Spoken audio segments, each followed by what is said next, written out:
Some men are born to good luck.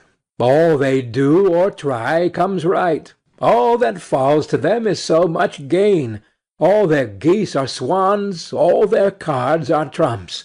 Toss them which way you will, they will always, like poor puss, alight upon their legs, and only move on so much the faster. The world may very likely not always think of them as they think of themselves, but what care they for the world? What can it know about the matter? One of these lucky things was neighbor Hans. 7 long years he had worked hard for his master. At last he said, "Master, my time is up. I must go home and see my poor mother once more. So pray, pay me my wages, and let me go."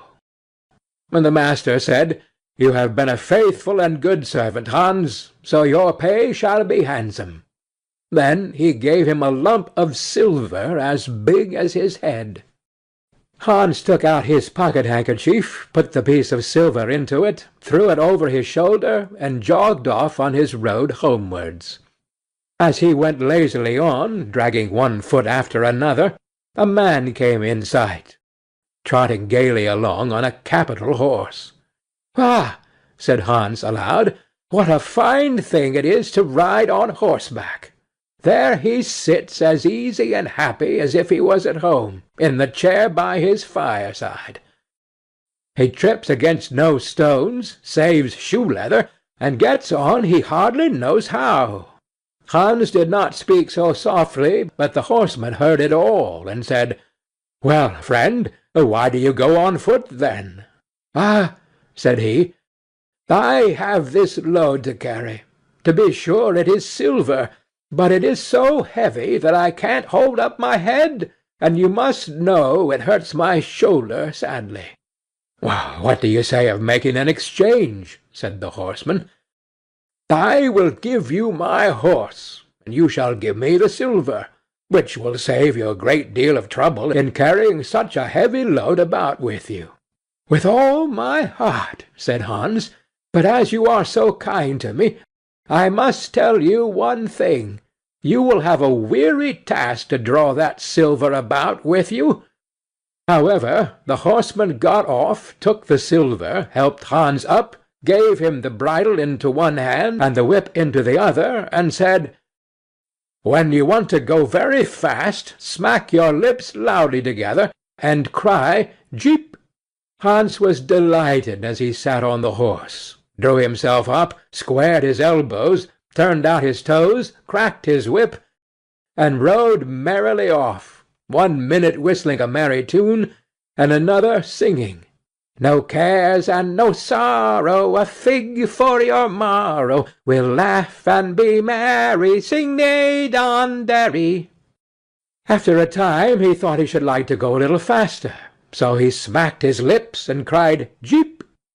Away went the horse full gallop, and before Hans knew what he was about, he was thrown off, and lay on his back by the roadside. His horse would have run off if a shepherd, who was coming by, driving a cow, had not stopped it.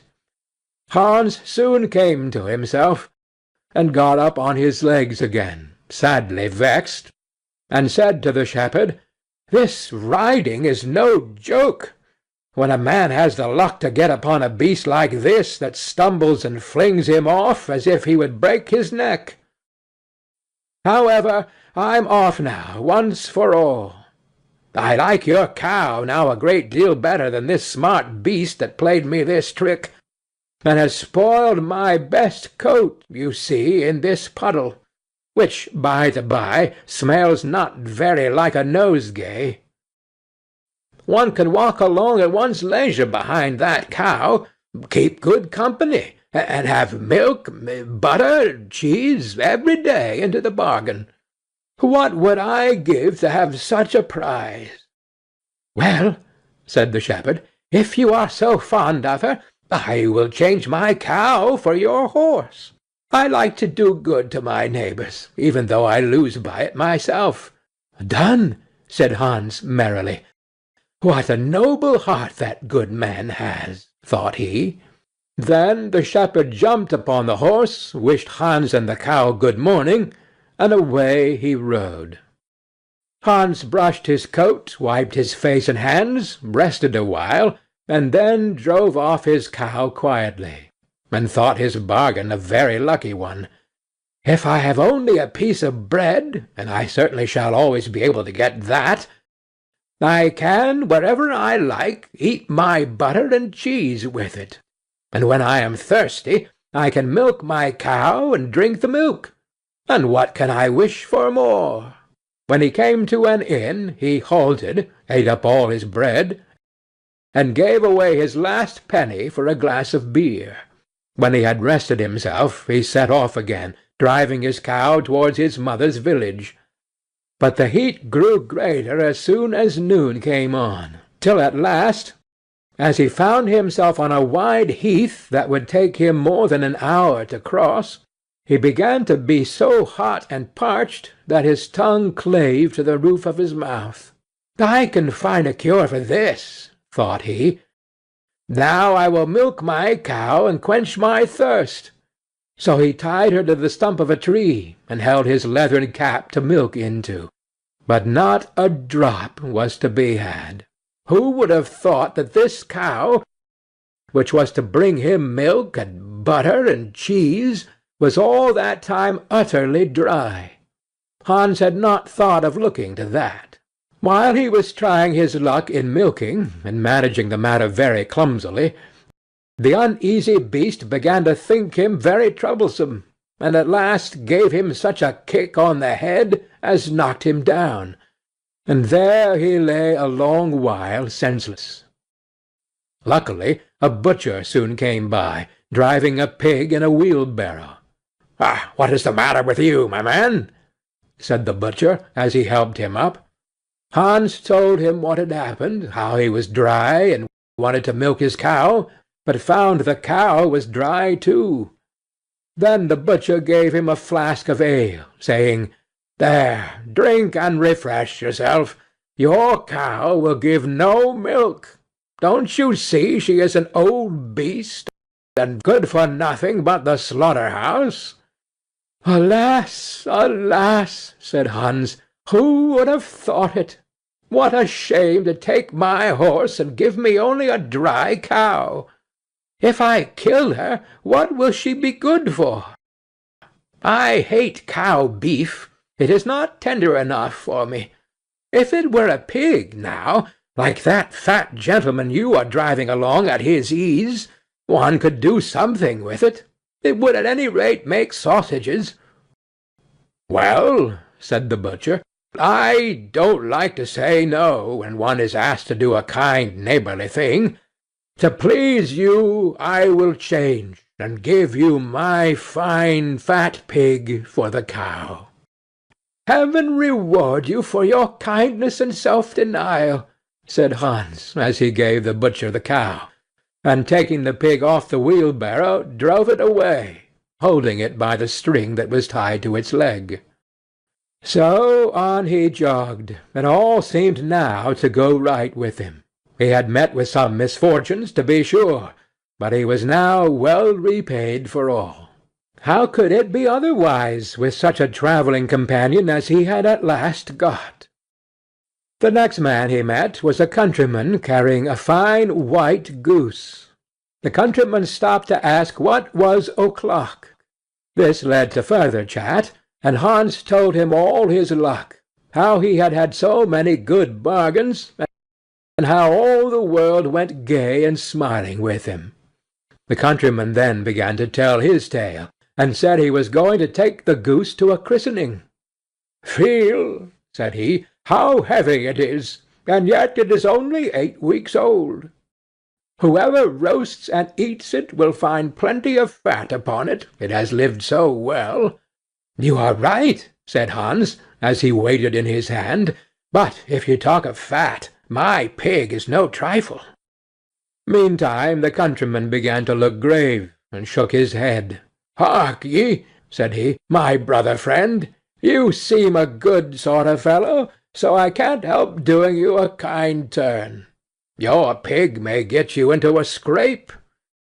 In the village I just came from, the squire has had a pig stolen out of his sty. I was dreadfully afraid when I saw you that you had got the squire's pig. If you have, and they catch you, it will be a bad job for you. The least they will do will be to throw you into the horse-pond. Can you swim?" Poor Hans was sadly frightened. "Good man," cried he, "pray get me out of this scrape. I know nothing of where the pig was either bred or born, but he may have been the squire's for aught I can tell. You know this country better than I do. Take my pig, and give me the goose." "But I ought to have something into the bargain," said the countryman. "Give a fat goose for a pig, indeed! 'Tis not every one would do so much for you as that. However, I will not be hard upon you, as you are in trouble." Then he took the string in his hand, and drove off the pig by a side path, while Hans went on the way homewards free from care. "After all," thought he, "that chap is pretty well taken in. I don't care whose pig it is, but wherever it came from, it has been a very good friend to me. I have much the best of the bargain. First there will be a capital roast. Then the fat will find me in goose grease for 6 months. And then there are all the beautiful white feathers. I will put them into my pillow, and then I am sure I will sleep soundly, without rocking. How happy my mother will be! Talk of a pig, indeed! Give me a fine fat goose." As he came to the next village, he saw a scissor-grinder with his wheel, working and singing. "O'er hill and o'er dale, so happy I roam, work light and live well, all the world is my home. Then who so blithe, so merry as I?" Hans stood looking on for a while, and at last said, "You must be well off, Master Grinder. You seem so happy at your work." "Yes," said the other, "mine is a golden trade.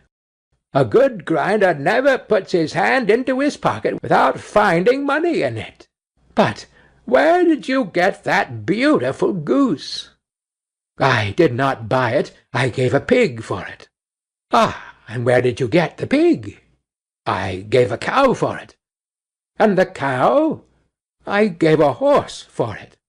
"And the horse?" "I gave a lump of silver as big as my head for it." "And the silver?" "Oh, I worked hard for that 7 long years." "You have thriven well in the world hitherto," said the grinder. "Now, if you could find money in your pocket whenever you put your hand in it, your fortune would be made." "Very true. But how is that to be managed?" "How? Why, you must turn grinder like myself," said the other. "You only want a grindstone. The rest will come of itself. Here is one that is but little the worse for wear. I could not ask more than the value of your goose for it. Will you buy?" "How can you ask?" said Hans. "I should be the happiest man in the world if I could have money whenever I put my hand in my pocket. What could I want more? There's the goose." "Now," said the grinder, as he gave him a common rough stone that lay by his side, "this is a most capital stone. Do but work it well enough, and you can make an old nail cut with it." Hans took the stone and went his way with a light heart. His eyes sparkled for joy, and he said to himself, "Surely I must have been born in a lucky hour. Everything I could want or wish for comes of itself.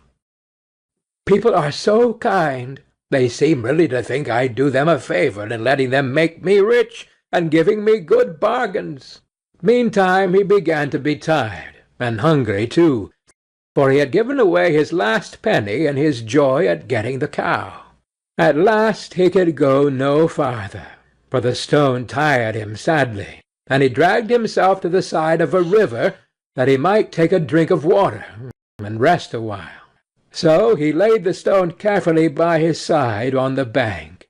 But, as he stooped down to drink, he forgot it, pushed it a little, and down it rolled plump into the stream. For a while he watched it sinking in the deep, clear water, then sprang up and danced for joy, and again fell upon his knees and thanked heaven, with tears in his eyes, for its kindness in taking away his only plague, the ugly, heavy stone. "How happy am I!" cried he.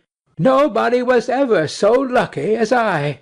Then up he got with a light heart, free from all his troubles, and walked on till he reached his mother's house, and told her how very easy the road to good luck was.